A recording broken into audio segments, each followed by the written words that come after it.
Hello gamers, Benign Chaos here, talking about the latest week in gaming and what I found the most interesting out of all the stuff that I've played and heard. First thing, Nintendo had another online press conference, I suppose, or online release. While I did not see it personally, I have read about a lot of the things that were announced and some other things that Nintendo has.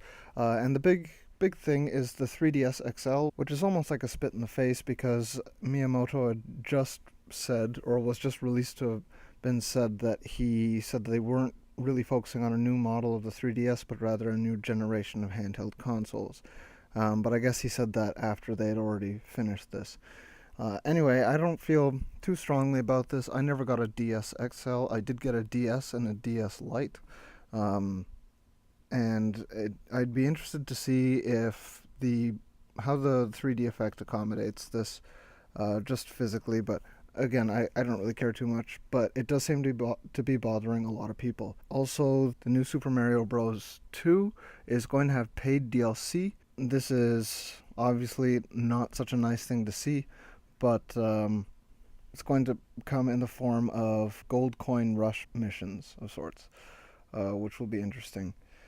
Fire Emblem Awakening for 3DS has been announced to come out in 2013, which will be sometime, but it's just nice to know that it has a release date, that it's coming. Um, Kirby 20th Anniversary Collection is coming out very soon, July 19th, in Japan, but we'll have to wait until September in North America. I'm very much looking forward to that. Despite having played all the games included, I'll probably get it anyway, just because I'm a huge Kirby fan, and also because I want to play those extra missions, and it could be fun just to have a reason to play through them again. Bit of somewhat worrying news is that the new Smash Bros. Coming out on Wii U and 3DS is going to be handled by Namco Bandai. I'm not so worried about this in that Namco Bandai is not trustworthy. I think they've made a lot of great games. They have Tekken and Soul Calibur, both of which are great. I'm a big fan of Soul Calibur personally, but I'm more worried just because the previous entries in the Smash Bros. Series have been great, and to switch developers, I'm afraid, would end up in a lot of changed elements that might not go well with the series. I'm just hoping that Namco Bandai doesn't try to take this in too much of a radical new direction. I hope they kind of stick with the formula. I know that's kind of bad. In some ways, in some places, I look for innovation in my gaming experiences, but sometimes there are tried and true and proven gaming formulas, and I think Smash Bros. Is one of these. So I'm hoping that that just sees an increase in quality, not so much a change in gameplay. Flame me if you want. Another big thing that has been announced is that Okami HD is going to be released for PS3 in November. In Japan, it's been announced for a digital and hard copy release, I believe. Here, right now, in North America, it's only been announced for an online release. There have been a lot of screenshots displaying the difference in quality between HD and the original, which I will show in the video while I'm talking. But I have kind of mixed feelings about this. I'm just basing all my opinions on this, assuming that the photos are accurate and true, which a lot of people are saying they are. Just fans that are observing it and comparing it to their own games. But it's been a while since I played Okami. First of all, let me say that I'm very happy this is happening. I love Okami. I have it both on PS2 and PS2 and Nintendo Wii, but because I have a big HD TV, it's kind of a bummer playing it all blurry like. Now, having it in HD is great for the increased resolution, but one of the biggest differences that is very apparent between HD and standard D is the more vibrant colors in the HD, and I very much feel like the faded color palette was actually what they were going for in the original two releases of Okami, and it kind of feels to me like it's just doing away with the general feel, at the very unique feel of the Japanese painting, even on the paper, you could see the texture. Just doing away with some of that by adding the vibrant color. But at the same time, I've already played Okami.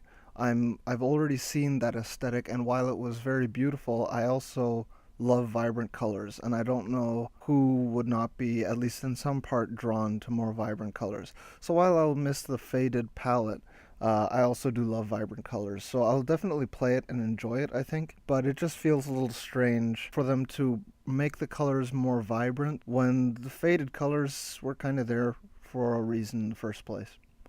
Oh well, I'm kind of rambling on about that. Last thing I wanted to talk about is that over the last week I've gotten very much into Virtua Fighter 5 Final Showdown, which was released as a downloadable game on PS3.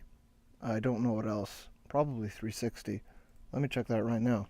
I should really do my research before starting these videos. Oh dear. Okay, yes. So Virtua Fighter 5 Final Showdown was released on both PS3 and Xbox 360 on June 6th, so that was quite recent, to generally good reviews. And I've never really sat down and kind of focused on a Virtua Fighter game. I played Virtua Fighter 2 a lot when I was younger. I had it on PC, but I never really sat down and tried to understand the fighting mechanics. I didn't really know the buttons, and now that I do, I know that you have your three buttons in every Virtua Fighter game. You have guard, punch, and kick. And this is the first time that I've been able to sit down with a fighter that has only three buttons on a gamepad. And while originally I didn't think I'd like it, it seems a little simple to have only two attack buttons and one guard button. I find it actually is very comfortable and makes for a lot more intuitive fighting. And kind of makes me wonder why I liked games like Street Fighter in the first place that have six buttons, when you don't really need all those buttons. You could easily do it with just a couple commands, and then your hands don't have to fly around or your fingers don't have to fly around the arcade stick when you want to switch between punches and kicks and different kinds of punches and kicks. In Virtual Fighter, sure, you might have to practice a little more to remember which commands are high, which are low, which are stronger, which are weaker, because they're all basically button and directional commands. But once you know them, it's just so much easier to do it. And really, it doesn't take that much practice. You pick a character. I've been playing as Aileen, and you learn pretty quickly. Virtua Fighter 5 Final Showdown has a very slick tutorial and command tutorial as well that will run you through the different commands for each of the characters. No loading screens separating it for the most part. It just, once you do it, it changes. And you do the next one and it will change to the next one. And you can go through the list at any time that you want and set what command you want to practice. And I think that it works really well. So I've actually become somewhat addicted to it, and while I'm not excessively great at it, I do find I'm better at it than Street Fighter. And there's a lot of fun competition online. So I am finding myself somewhat unexpectedly to be a big fan of Virtua Fighter 5 Final Showdown. You get some cool character customization options with the outfit. Not as great as Soul Calibur 5 in my opinion, but still pretty good. Anyway, that's all I wanted to talk about for this week. If you like the video, please rate, comment, subscribe, all that cool jazz, and I will see you guys in the next video. Thanks for watching.